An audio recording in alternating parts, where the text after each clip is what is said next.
ആൾക്കാരും തടി കുറയ്ക്കാൻ ഇഷ്ടപ്പെടുന്നവരാണ് അല്ലേ? ചില ആൾക്കാർക്ക് തടി കൂടാനാണ് ഇഷ്ടം. പക്ഷെ മുക്കാഭാഗം ആൾക്കാർക്കും തടി കുറഞ്ഞു കിട്ടാനാണ് ആഗ്രഹം അല്ലേ? അങ്ങനെയൊക്കെ ആഗ്രഹിക്കുന്നവർക്ക് ഈ ഒരു റെസിപ്പി ഉപകാരപ്പെടും കേട്ടോ. നിങ്ങൾക്ക് ഇതെങ്ങനെ വേണമെങ്കിലും ഉപയോഗിക്കാം. ബ്രേക്ക്ഫാസ്റ്റ് ആയോ ലഞ്ചിലേക്കായിട്ടായാലും ഡിന്നറിനൊക്കെ ആയാലും എങ്ങനെ വേണമെങ്കിലും ഇത് നിങ്ങൾക്ക് ഉണ്ടാക്കി കഴിക്കാവുന്നതാണ് കേട്ടോ. ഡിന്നറിനായിരിക്കും ഏറ്റവും നല്ലത്, ഇല്ല എങ്കിൽ ബ്രേക്ക്ഫാസ്റ്റ്. അപ്പോൾ നല്ല ഒരു റെസിപ്പിയാണ് കേട്ടോ ഇത്. അപ്പോൾ എല്ലാവരും ഇതൊന്ന് ട്രൈ ചെയ്ത് നോക്കുക. അപ്പോൾ ഞാനൊരു 6 മുട്ടയാണ് എടുത്തിട്ടുള്ളത്. ഈ മുട്ടയിലേക്ക് ചെറുതായി അരിഞ്ഞ ഇഞ്ചി ചേർത്ത് കൊടുക്കുന്നുണ്ട്, ഒരു ചെറിയ കഷ്ണം. പിന്നെ വറ്റൽമുളക് ചെറുതായി അരിഞ്ഞത്, ക്രഷ് ചെയ്തതുണ്ടെങ്കിൽ അങ്ങനെ ചേർത്ത് കൊടുത്തോളൂ കേട്ടോ. ഇതിലേക്ക് ഒരു വലിയ ക്യാരറ്റ് ചെറുതായി അരിഞ്ഞത് കൂടെ ചേർത്ത് കൊടുക്കുന്നുണ്ട്. പിന്നെ ഞാൻ ഇതിലേക്ക് ചേർത്ത് കൊടുക്കുന്നത് ചീരയാണ് കേട്ടോ. അപ്പോൾ ഇവിടെ ക്യാബേജും കോളിഫ്ലവറും ഒന്നും ഇഷ്ടമല്ല. അപ്പോൾ അതുകൊണ്ടാണ് ഞാൻ ഇവിടെ ചീര ചേർത്ത് കൊടുക്കുന്നത്. നിങ്ങൾക്ക് ഇഷ്ടമുള്ള പച്ചക്കറികൾ ഇതിലേക്ക് ചേർത്ത് കൊടുക്കാം. പിന്നെ ഇതിലേക്ക് ചേർത്ത് കൊടുക്കുന്നത് തേങ്ങയാണ്. ഒരു 3 ടേബിൾ സ്പൂൺ തേങ്ങയുണ്ട്. പിന്നെ ഇതിലേക്ക് ഒരു വലിയ സവോള കൂടെ ചേർത്ത് കൊടുക്കാം.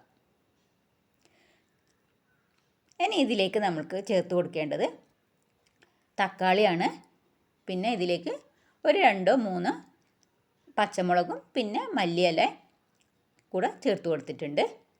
ഇതിലേക്ക് ആവശ്യത്തിനുള്ള ഉപ്പും ചേർത്ത് കൊടുക്കാം. പിന്നെ ഇതിലേക്ക് ഞാൻ പെരുംജീരകവും ജീരകവും പൊടിച്ചത് കൂടിയാണ് ചേർത്ത് കൊടുത്തിട്ടുള്ളത് കേട്ടോ.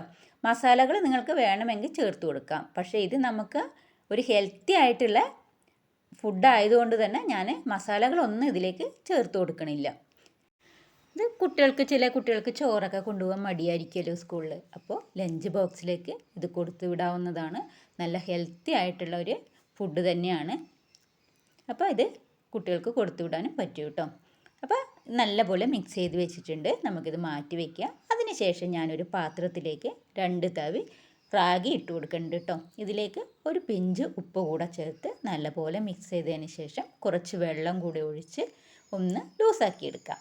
അപ്പോൾ അതായത് ഈ കട്ടയൊക്കെ നമുക്ക് ഇതൊന്ന് അലിയിച്ചെടുക്കണം. കട്ട ഒട്ടും ഉണ്ടാവാൻ പാടില്ല. നല്ലപോലെ മിക്സ് ചെയ്ത് യോജിപ്പിച്ച് കൊടുക്കുക. നല്ലപോലെ ഇളക്കി ഈ കട്ടയൊക്കെ നമുക്ക് മാറ്റിയെടുക്കാം. അപ്പോൾ നല്ലപോലെ കട്ടയൊക്കെ ഉടഞ്ഞ് വന്നിട്ടുണ്ട് കേട്ടോ. ഇനി നമ്മൾക്കിത് നമ്മൾ ആദ്യം തയ്യാറാക്കി വെച്ച മുട്ടയുടെ ബാറ്ററിലേക്ക് ഒഴിച്ചു കൊടുക്കാം. ഞാനിത് ഒഴിച്ചു കൊടുത്തിട്ടുണ്ട്. നല്ലപോലെ മിക്സ് ചെയ്തെടുക്കണം. നമ്മൾക്ക് എല്ലാം നല്ലപോലെ യോജിച്ച് ഫസ്റ്റ് ഉണ്ടായ ആ കളർ വ്യത്യാസം കണ്ടില്ലേ, ഇതുപോലെ നമുക്ക് മാറ്റിയെടുക്കണം. ഒരു 2 മിനിറ്റോളം ഇതുപോലെ ഇങ്ങനെ മിക്സ് ചെയ്തെടുക്കണം കേട്ടോ. അപ്പോഴാണ് എല്ലാം യോജിച്ച് കിട്ടുക. ഇപ്പോൾ ഒരു പാത്രം എടുത്ത് നമ്മൾക്ക് നമ്മുടെ ഇഷ്ടത്തിനനുസരിച്ച് നമുക്ക് ചുട്ടെടുക്കാം കേട്ടോ. ഞാനിതിലേക്ക് കുറച്ച് എള്ളെണ്ണയാണ് തടവി കൊടുത്തത്.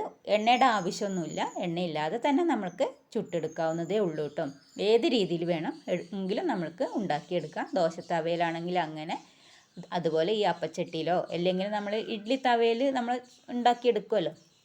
അപ്പോൾ ഇഡ്ഡലി ചുടുന്ന പോലെ ആയാലും നമുക്ക് നമ്മുടെ ഇഷ്ടത്തിനനുസരിച്ച് ഇത് ഉണ്ടാക്കിയെടുക്കാവുന്നതേ ഉള്ളൂ. പെട്ടെന്ന് നമുക്ക് നമ്മുടെ ഇഷ്ടത്തിനനുസരിച്ച് തന്നെ ഇത് ഉണ്ടാക്കിയെടുക്കാൻ പറ്റും. കാരണം മുട്ട ചേർത്തതായതുകൊണ്ട് തന്നെ നമ്മൾക്ക് വളരെ പെട്ടെന്ന് തന്നെ നമുക്ക് തയ്യാറാക്കാവുന്നതേ ഉള്ളൂ. അപ്പോൾ വെയിറ്റൊക്കെ കുറക്കാൻ ആഗ്രഹിക്കുന്നവരാണ് നിങ്ങളെങ്കിൽ തീർച്ചയായും ഇതുപോലെ ഉണ്ടാക്കി നോക്കുക. ഇത് ഏറ്റവും കഴിക്കാൻ പറ്റിയ സമയം ഒന്നെങ്കിൽ ബ്രേക്ക്ഫാസ്റ്റ് അല്ലെങ്കിൽ ഡിന്നറിന്, അങ്ങനെയൊക്കെയാണ്. ഇപ്പോൾ ലഞ്ച് ടൈമൊക്കെ ആണെങ്കിൽ നമ്മൾ ഒരു അരി ഭക്ഷണമൊക്കെ കഴിക്കാൻ ആഗ്രഹിക്കുന്നവരാണല്ലോ. അപ്പോൾ ഇത് കണ്ടില്ലേ, ഞാൻ പോലെയാണ് ഉണ്ടാക്കിയെടുത്തിട്ടുള്ളത്. ഇത് ഒരു കഷ്ണം മതി കേട്ടോ നമ്മുടെ വയറ് നിറയാൻ വേണ്ടി. അപ്പോൾ നമ്മൾ ഇതുപോലെ ഉണ്ടാക്കി കഴിച്ചാൽ കൂടുതൽ നമുക്ക് ഭക്ഷണം കഴിക്കാൻ തോന്നില്ല. ഈ ഒരു കഷ്ണം കഴിച്ചാൽ തന്നെ നമ്മുടെ വയറ് ഫുള്ളാവും.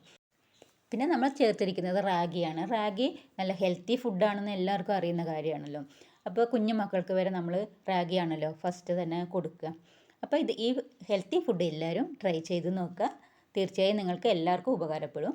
അപ്പോൾ ഈ വീഡിയോ ഇഷ്ടപ്പെട്ടാൽ ലൈക്ക് ചെയ്യുക. സബ്സ്ക്രൈബ് ചെയ്യാതെയാണ് വീഡിയോ കാണുന്നതെങ്കിൽ ഒന്ന് സബ്സ്ക്രൈബ് ചെയ്ത് സപ്പോർട്ട് ചെയ്യാനും മറക്കരുത് കേട്ടോ.